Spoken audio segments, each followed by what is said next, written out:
Hapa Tanzania kinachotutesa ni dhambi mbili tu, na wataalamu na watafiti wa dawa wanasema hizi dhambi mbili tukizicontrol, dhambi mbili hizi, tumetoboa wa Tanzania, tushakuwa vipenzi vya Allah. Dhambi zinazotutesa zinaa na ulevi, hivi vinatutesa kweli kweli. Ni vigumu kumkuta Mtanzania anaabudia vitu vya ajabu ajabu, yeye Mungu na yeye.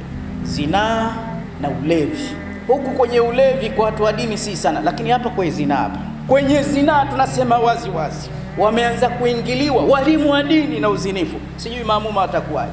Mara nyingi unaona baadhi ya misikiti imamu anafukuzwa, analalamika, shekhe mbona wamekufukuza? Fitna msikitini. Si fitna bwana, ukifuatilia unaambia mara kibao tunamfumania imamu kule na wanawake bwana, anatutia aibu imamu. We imamu gani wewe?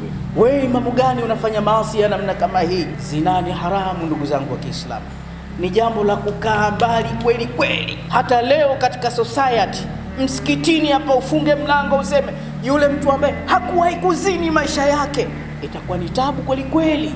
Hili ni jambo tunaliona jepesi, lakini utashangaa kuna watu wabaya wa sura hata wafikiriki. Jazar Firaun, kina Abu Jahal, miji dhambi ya zina pia hawajafanya.